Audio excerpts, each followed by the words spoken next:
What's up, growers? Welcome to Don't Do This Guide, your go-to channel for smart, sustainable, and surprisingly simple gardening solutions. Today, we're diving into a game changer for any gardener, especially if you're like me and value your time and want to conserve water. We're talking about building your own self-watering system. If you're passionate about gardening but hate wasting time and water, you're in the right place. Imagine this, a garden that practically waters itself, leaving you free to enjoy the fruits and vegetables of your labor. That's the beauty of self-watering systems, and the best part? They're incredibly easy and affordable to build. So grab your gardening gloves and let's get our hands dirty.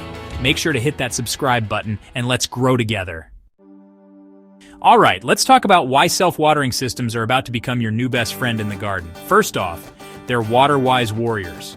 These systems deliver water directly to the roots, minimizing evaporation and reducing water waste. That's good for your plants and the environment. Second, they're consistency kings. We all know that maintaining consistent moisture levels is crucial for healthy plant growth. Self-watering systems eliminate the guesswork and provide a steady supply of water, preventing stress from over or underwatering. And the best part? They free up your precious time. No more daily watering chores, especially during those scorching summer months or when you're busy with life. Just imagine. You can go on vacation and your plants will be happily hydrated when you get back.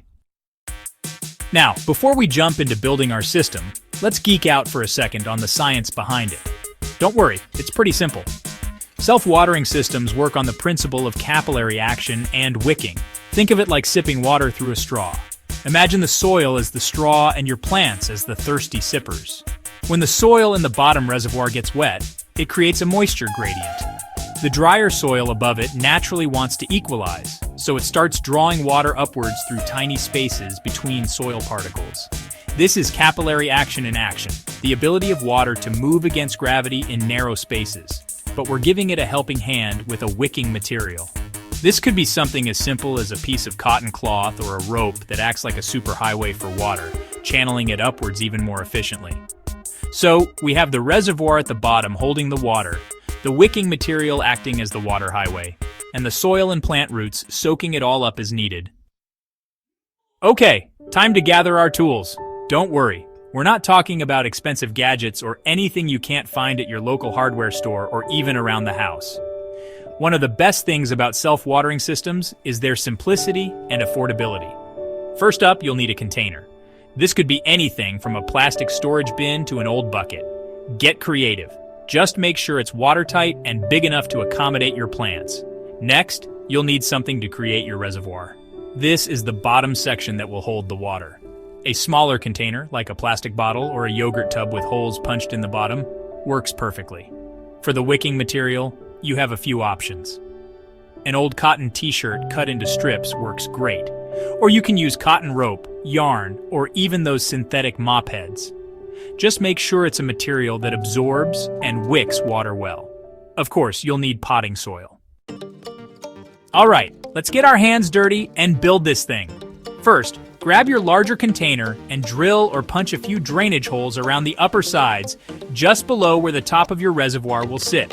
This will prevent overwatering just in case of a heavy downpour, or if you accidentally add too much water. Now take your smaller container or bottle and create several holes in the bottom. This will allow the water to seep into the wicking material and up into the soil. Think of it as the entry point for our water highway. Next, cut a few lengths of your wicking material, ensuring they're long enough to reach from the bottom of your reservoir container to the top of your soil line. These are the water highways, so make sure they're long enough for a smooth commute. Now, it's time to assemble. Place your smaller reservoir container inside the larger container. Feed the wicking material through the holes in the bottom, making sure they fan out inside the reservoir. This ensures maximum contact with the water source. Fill the bottom of the larger container with a layer of gravel or stones for drainage. This prevents the roots from sitting in water and helps aerate the soil. Now carefully place your reservoir container on top of the drainage layer, making sure the wicking material is spread out. Now let's get those creative juices flowing. The beauty of self-watering systems is that you can customize them to fit any space and container. Let me show you some fun and practical DIY ideas using everyday items. Got an empty wine bottle? Don't toss it. These make fantastic self-watering planters for herbs or small plants. Simply fill the bottle with water, insert a special watering stake designed to fit into the bottle's opening, and then pot your plant in a container with a hole in the bottom. The stake will slowly release water into the soil as needed. Have a stash of plastic water bottles? Transform them into mini self-watering planters. Cut the bottle in half, flip the top portion upside down, like a funnel, and insert it into the bottom half. Place your wicking material through the bottle's neck, fill the bottom with water, and add your soil and plant to the top. Instant self-watering magic. Old storage containers? Perfect for larger plants or even a mini veggie garden. Just follow the same principles as our wicking bed, adjusting the reservoir size and wicking material length as needed. You can even get creative with vertical gardening.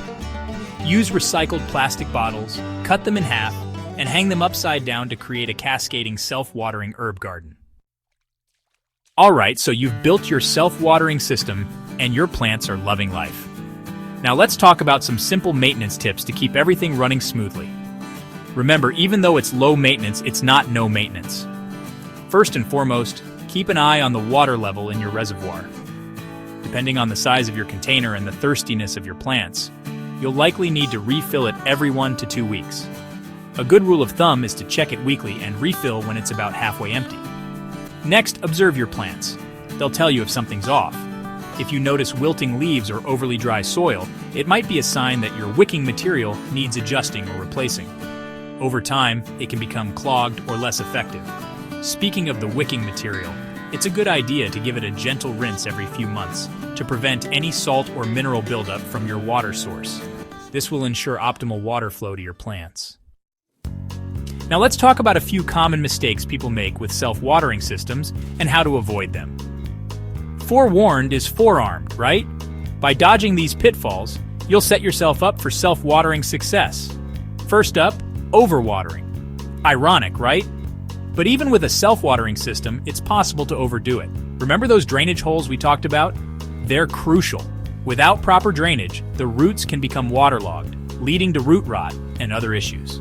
Next, using the wrong type of soil. Avoid heavy clay soils that hold onto water too tightly. Choose a well-draining potting mix that allows for good airflow and won't become soggy. Another common mistake is forgetting about the wicking material. Over time, it can become clogged with mineral deposits or breakdown, hindering water flow. Self-watering systems are fantastic for a wide variety of plants, but are they right for every single plant out there? The short answer is no. Just like us, plants have different preferences. Moisture-loving plants like herbs, leafy greens, and many vegetables absolutely thrive in self-watering systems. They appreciate the consistent moisture and readily soak it up. Plants that prefer drier conditions like succulents and cacti might not fare as well. They're adapted to infrequent watering and can be prone to root rot if the soil stays too wet. Seed starting is another area where you might want to proceed with caution. While you can use self-watering systems for starting seeds, it requires a bit more attention to ensure the soil doesn't become too wet and suffocate those delicate seedlings. It's always a good idea to research your specific plant's watering needs before committing to a self-watering system. When in doubt, start with a small-scale experiment to see how your plant responds. There you have it. A low-maintenance, water-saving way to keep your garden thriving even during hot spells or busy weeks.